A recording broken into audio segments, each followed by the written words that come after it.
hanan sa aming komite. Dahil ang komite po namin, tinatratong maayos yung mga nagsasabi ng totoo sa amin at rumerespeto sa aming komite at saka sa Senado. Naintindihan niyo po yon, Miss Alice? Opo, Madam Chair. Alright. So, can you finally confirm before this committee, kayo ba si Guo Huaping?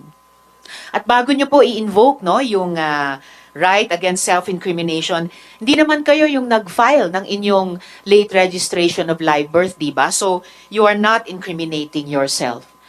So, are you Guo Huaping?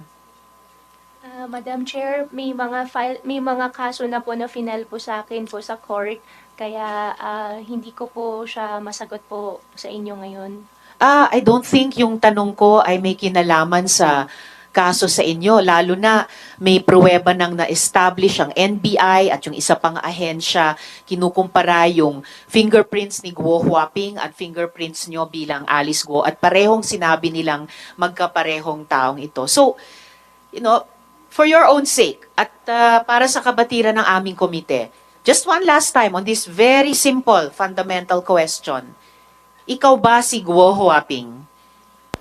Madam Chair, hindi ko po kino-confirm at may kaso na po sa akin sinampa, sasagutin ko po sa korte po.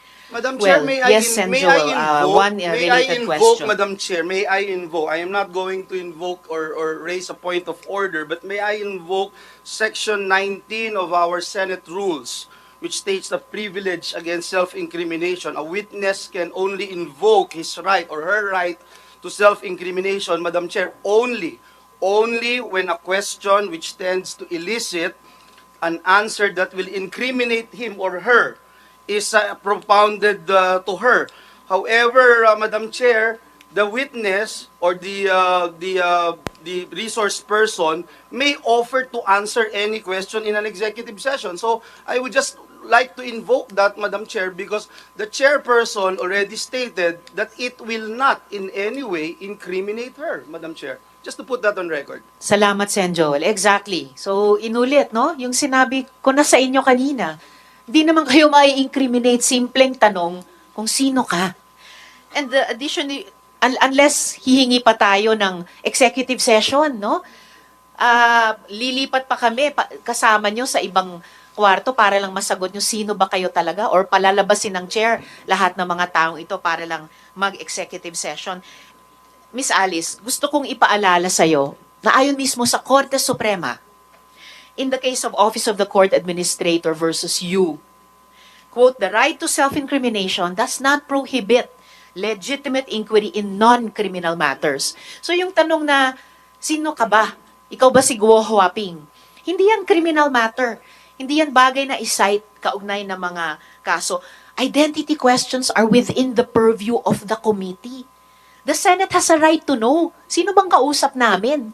Yung talagang totoong taong akala namin or ibang tao. No? The Senate has the right to ascertain who the resource persons are, who you say that you are. Sige, i-rephrase ko na lang. Okay, do you have something to say at this point, Miss Alice? Opo, Madam Chair, ako po si Alice Guo. Well, napatunayan na po namin na hindi kayo si Alice Guo. Kayo ay totoong si Guo Huaping. Hindi lang ang komite ang umabot sa ganyang conclusion, ang NBI mismo at ang isa pang ahensya. If you insist not to answer kung kayo si Guo Huaping, i-rephrase ko yung tanong ko. Ang tatay mo ay si Guo Jianzhong at ang nanay mo ay si Lin Wenyi. Tama ba? Ang tatay ko po si Guo Jianzhong po, Madam Chair. At At nanay hindi ko nyo? po nanay si Lin Wenyi. nako, Miss Alice, binabaliktad nyo na yung sinabi nyo sa isang previous hearing, no? Yung bank document na to, nililista ninyo, kasi bank document mo ito, nilista mo dito bilang nanay mo, si Lin Wenyi. So, baliktad na, pinasinungalingan mo yung sinubmit mong bank document noon sa sinabi mo ngayon na hindi mo nanay si Lin Wenyi. You were born in China, not in Tarlac. Tama po ba? Ang alam ko po, I was born in Tarlac po, Madam Chair. Ang childhood mo, mula sabihin natin 0 to 12 years old, ay sa China, tama? Kaya wala kang maalala, wala kang makwento sa amin ni isang alaala ng pagkabata mo sa Tarlac, di ba? Yes, and quickly. Rafi, for one related question. Noong May 22 this year, hinamon ko si Alice Goo kung willing siya mag-undergo ng lie detector test. Hanggang ngayon, okay ka pa rin ba, Miss Alice Goo? Papayag ka pa ba magpa-lie detector test para malaman natin yung mga sinabi mo, ibabangga natin doon sa mga alam namin. Are you still willing? Miss Alice. Madam Chair, pwede ko po i-consult po muna. Sinong i-consult mo? Consult ko po sa lawyer po muna. Alright, you can do that during this hearing. Ay, thank you po. Balikan po namin yung tanong na iyon during this hearing. Madam Ngayon, Chair, Miss, this yes, is related. Sen. This is Joel, a related, Madam related Chair. question. Very related. Madam Chair, obviously, itong nambasto sa Senado ay wala pa ring konsensya para magsalita ng katotohanan sa atin, Madam Chair. Yung simpleng tanong nyo kanina, Madam Chair, siya ba si Gua Huaping? Kahit po magsinungaling siya, hindi siya sumagot, kung ano-anong sabihin po niya sa atin. Madam Chair, ang NBI mismo ay nagkaroon ng fingerprints ni Alice Go at nitong si Chinese national Gua Huaping. At in-establish po doon na match and the same person, si Guo Huaping at si Alice Go. So ang tanong na lang siguro, Alice, ikaw ba naniniwala doon sa pagmamatch sa finger prints that match na ginawa nitong NBI na ikaw si Guo Huaping at si Alice Go ay iisang tao? Miss Alice. Madam Chair, honestly po, hindi ko po alam kung paano po nangyari. Basta alam ko po si Alice Go po.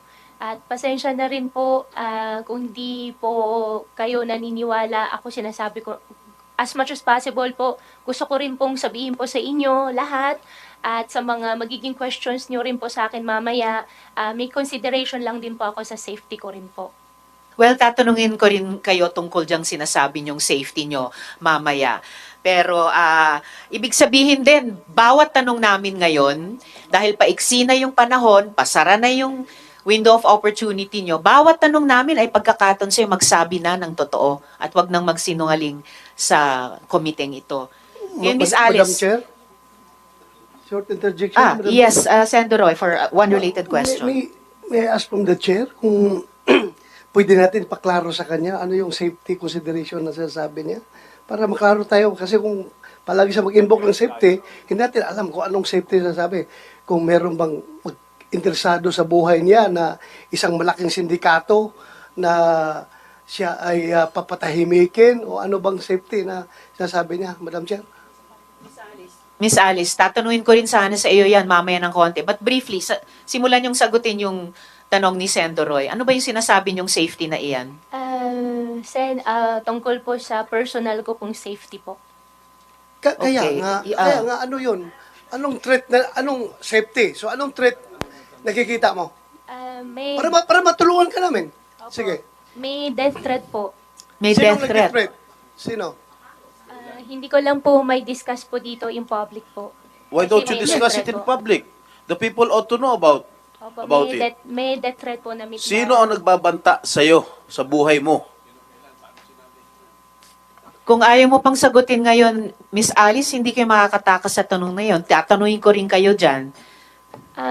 Madam Chair, wala po din naman po akong plan po na takasan po yung question po. However po, meron lang din po talaga na safety concern po sa sarili ko po, na security concern po, na death threat po na minigay po sa akin. Kaya hindi ko lang po ma-discuss po sa public po.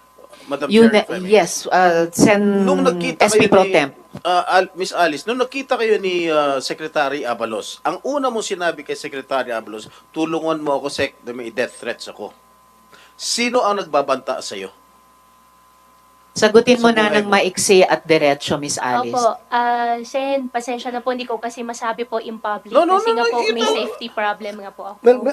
Madam Chair, that answer is unacceptable. As far It is as- unacceptable, Presentation Senator is concerned. Roy. Because Sen Joel. Ah, Pero parang sasagutin dinadamay natin yan niya yung buong mamaya. committee sa kanyang safety, pag ganun. Malay namin kung binobola mo kami rito. Pagkatapos mo kaming bastusin, binobola gaganyanin mo kami ngayon, sasagutin mo kaming ganyan, pagkatapos mo kaming bastusin, pagkatapos mo kaming takasan, sasabihin mo may death threat ka, tapos di mo masabi kung saan galing yung death threat mo, hindi mo masabi kung dito sa Pilipinas o sa abroad. Miss Alice, pinaalalahanan kita, you never raised security concerns to the committee before. Nito na lamang na aresto ka na at ibinalat dito. Tatanungin pa rin talaga kita dun sa sinasabi mong death threats na yan na ngayon lang namin narinig yan.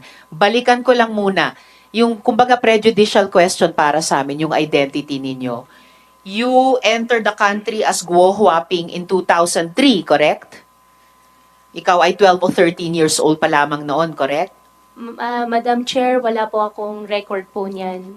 Oh, speaking of records, have you ever had a Chinese passport? Ang alam ko po, Madam Chair, Filipino passport po. Filipino passport. Sa pagkaalam namin, nagkaroon ka ng Chinese passport, hindi mo lang ni-renew, nag-lapse yun. So, Alice Guo, alias Guo Huaping, Pilipino ka ba? Opo, Filipino po ako, Madam Chair.